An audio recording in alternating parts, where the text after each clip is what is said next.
So in earlier lecture we have been discussed the application of the theory of indices by means of solving the quadratic congruence or binomial congruence of the form ax to the power k is congruent to b modulo n. Okay, so also we discuss one example for finding the solution of congruence 4x to the power 9 congruent to 7 modulo 13. Okay, now we'll discuss next example. Before that, we have to know this theorem. This theorem tells us the linear congruence ax congruent to b modulo n has a solution if and only if GCD of a with n divides b. So whenever GCD of a comma n divides integer b, then this linear congruence has a solution. Okay, this x is what here? X is an unknown variable. So, and how many solution does this linear congruence has? This linear congruence has exactly d incongruent solutions. Using the theorem of indices for a primitive root 11, solve the congruence 7x to the power 3 congruent to 3 modulo 11. So first we will find primitive root of 11. The primitive root of 11 is 2 because 2 to the power 5 of 11, that is 2 to the power 10, is congruent to 1 modulo 11. And there is no integer k less than 10 such that 2 to the power k is congruent to 1 modulo 11. This line tells us that order of 2 is what? 10. Okay, so that's why 2 is primitive root of 11. Now, as in earlier example, we will calculate powers of 2 up to 2 to the power 10 under modulo 11. So here we are 2 to the power 1 is congruent to 2 square is congruent to 4, 2 cube is congruent to 8, 2 to the power 4 is what? 16. 16 is congruent to what? Modulo 11? 5, because 16 minus 5 is 11 and 11 is divisible by 11. Similarly, 2 to the power 5, 2 to the power 5 just I have been calculated. 2 to the power 5 is congruent to minus 1 modulo 11. Okay, or minus 1 is congruent to what modulo 11? Minus 1 is congruent to 10 modulo 11, because difference of minus 1 and 10 is what? Minus 11, and minus 11 is divisible by 11. So that's why one can say 2 to the power 5 is congruent to minus 1, or 2 to the power 5 is congruent to 10 under modulo n. Both are the same. Okay, similarly 2 to the power 6, 2 to the power 6 is equals to what? 2 to the power 5 into 2, but 2 to the power 5 is congruent to minus 1, so minus 1 into 2, that is minus 2. So 2 to the power 6 is congruent to minus 2, but minus 2 is congruent to what modulo 11? 9, as difference of minus 2 and 9 is what? Minus 11, and minus 11 is divisible by 11. So one can say 2 to the power 6 is congruent to 9, or 2 to the power 6 is congruent to minus 2. Both are same. Similarly, 2 to the power 7 is congruent to minus 4, or 2 to the power 7 is congruent to 7. Then 2 to the power 8 is congruent to what? 3. It can be written as 2 to the power 4 into 2 to the power 4, but 2 to the power 4 is congruent to what? 5. So 5 into 5 how much? 25. So 25 is congruent to what modulo 11? Which is nearest number to 25 in the table of 11, that is 22. So 25 minus 22 how much? 3. That's why 2 to the power 8 is congruent to 3. Similarly, 2 to the power 9 is congruent to 6, and 2 to the power 10 is congruent to 1. Okay, so now using this powers, whatever we computed this power, we form a table as in earlier example. So what are the values of a?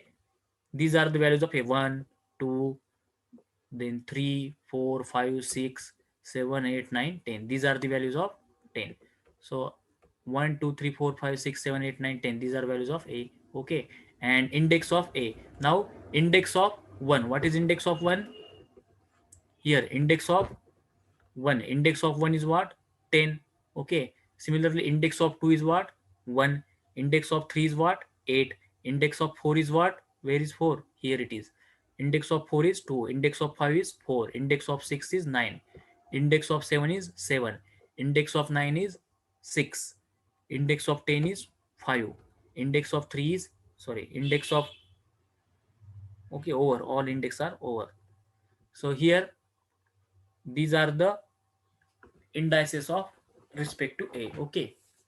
So now, as GCD of 3 comma phi of 11. Okay, so as I tell, the binomial congruence x to the power k modulo a, sorry, x to the power k congruent to a modulo n has a solution if and only if GCD of k comma phi of n divides index of a. So here, instead of k, value of k is 3 and phi of 11 is what? 10. Since GCD of 3 comma 10 is equals to 1 and 1 divides index of 3, what is value of index of 3 here?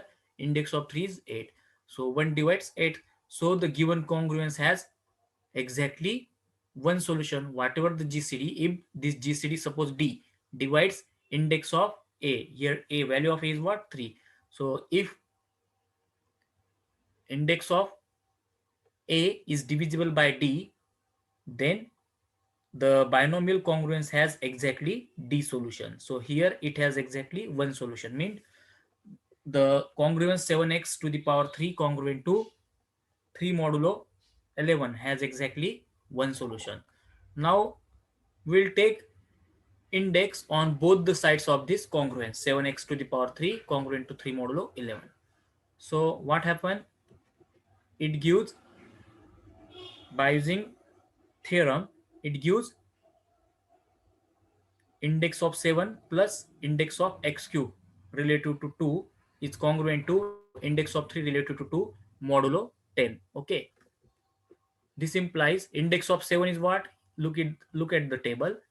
Index of 7 is 7 plus, by theorem 8.12, sorry, by theorem 8.11 b, this could be written as 3 times index of x to relative to 2, which is congruent to, what is index of 3? Look at the table. Index of 3 is 8. 8 modulo 10. So now if by using the property of congruences, this can be written as 3 times index of x relative to 2 is congruent to 8 minus 7 modulo 10. Okay, and finally we obtain 3 times index of x to the power 2 relative to 2 is congruent to 1 modulo 10.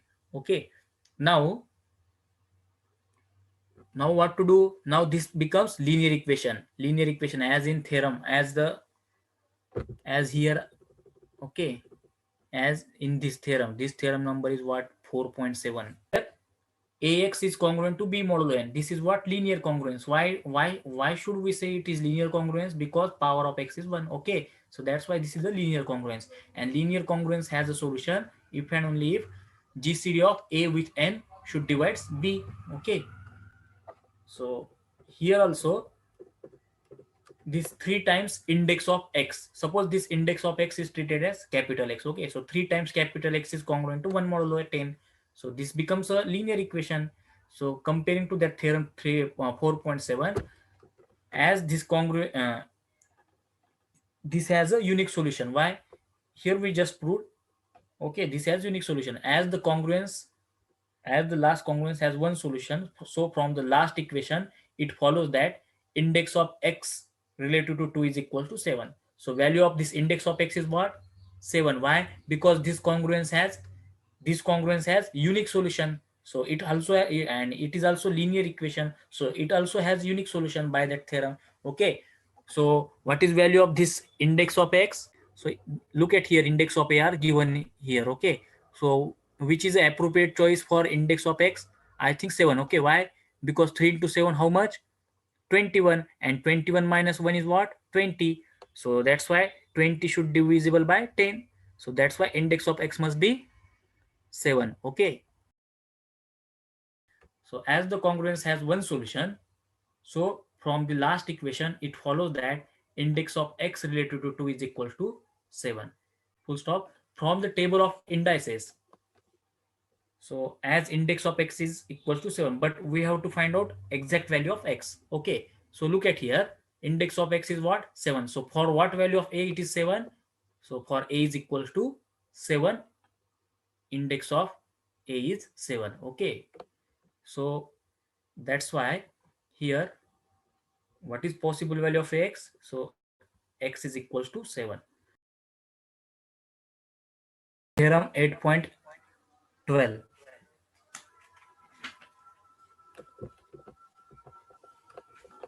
So look at the statement. Let n be an integer possessing a primitive root and let GCD of a with n is 1. Then the congruence x to the power k congruent to a modulo n has a solution if and only if a to the power phi of n upon d congruent to 1 modulo n, where d is equal to GCD of k comma phi of n. If it has a solution, then there are exactly d solutions modulo n. Let's have proof. Now look at this equation. A to the power phi of n by d is congruent to 1 modulo n. So take index on both sides of this congruence. So we obtain index of a to the power phi of n by d is congruent to index of 1 modulo phi of n. Okay, this implies phi of n upon d index of a is congruent to 0 modulo phi n. Why? Because by theorem 8.11's property C, it tells that index of 1 is congruent to 0 modulo phi of n. Okay. So this happens if and only if phi of n index of a upon d is equals to t times phi of n, where t belongs to z. If and only if index of a upon d is equals to t. Okay, so phi of n get cancel out. Okay, so from this we can say that this is true if and only if d divides index of a. Okay, so one way we proved. On the other hand, the congruence x to the power k congruent to a modulo n has a solution if and only if k times index of a is congruent to index of a modulo phi of n, and this has a solution if and only if GCD of k comma phi of n should divides index of a. Okay, but suppose if we assume GCD of k comma phi n is equal to d, then it becomes d divides index of a. Thus x to the power k is congruent to a modulo n has a solution if and only if d divides index of a. So this implies a to the power phi of n upon d is congruent to 1 modulo n.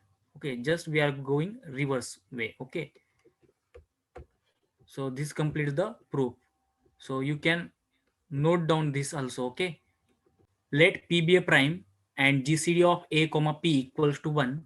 Then the congruence x to the power k congruent to a modulo p has a solution if and only if a to the power p minus 1 upon d congruent to 1 modulo p, where d is equals to GCD of k comma p minus 1.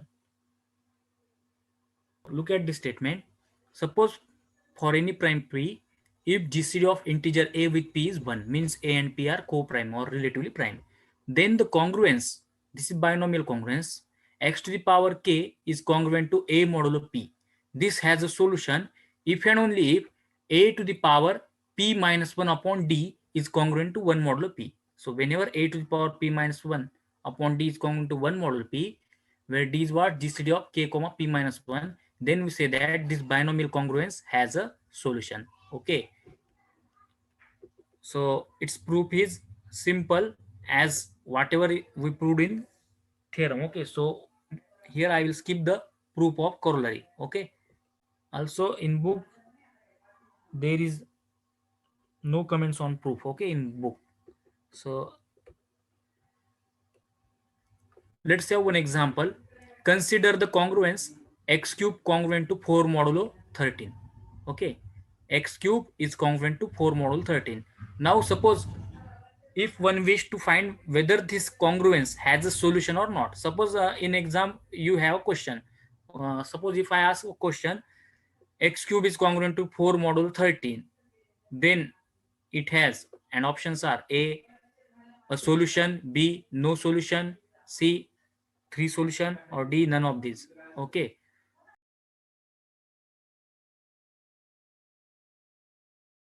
Sorry. So here x cube is congruent to 4 modulo 13, and options are what? Has a solution, no solution, three solution, or none of these. Okay. So how to check this corollary help? Here what? First you have to check what is this modulo what? Okay, 13. 13 is what? Prime number. Okay. So for prime number, we have corollary. X to the power k is congruent to a modulo p has a solution. If and only if a to the power p minus 1 upon d is congruent to 1 modulo p. So what is d here? So GCD of k comma p minus 1. What is k here? Value of k is what? 3. And p minus 1, that is 13 minus 1 is how much? 12. So first we find out d. D is equals to what? GCD of 3 comma 5 of 13 means p minus 1. Okay. So GCD of 3 comma 12. What is that? This is 3. Okay. So now we get value of d. Okay. And therefore 5 of 13 upon d is equals to what? Why we are finding 5 of 13 here? Because we have to compute a to the power p minus 1 upon d. Okay. So 13 minus 1 and 5 of 13 both are same thing. So this is 12 minus 12 upon 3. How much? 4. So now we'll compute what is value of a here if we compare this congruence with this binomial congruence. So value of a is what? 4. So 4 to the power 4 is congruent to what modulo 13? So how to calculate this? 4 to the power 4. It means 4 square. 4 square is congruent to what modulo 13? 4 square is what? 4 square is 16. 16 is congruent to what model 13? 3, because 16 minus 3 is 13. Okay. So 13 is divisible by 13. That's why 4 square is congruent to 3. So therefore 4 to the power 4 can be exhibited as 4 square into 4 square. But 4 square is congruent to 3. That's why 4 to the power 4 is congruent to 3 into 3. How much? 9. Okay. So 4 to the power 4 is congruent to 9 modulo 13. But here what happened here? This a to the power p minus 1d is not congruent to 1 modulo p. This implies this binomial congruence has no solution. Same thing here is happening. 4 to the power 4 is not congruent to 1 modulo 13 because it is congruent to 9. That's why this is not congruent to 1 modulo 13. Therefore, by this corollary or by the theorem, okay, so by this corollary, the given congruence is not solvable, means it has no solution. So which option is correct? Whatever that B or C. Okay. So try to solve this. Okay.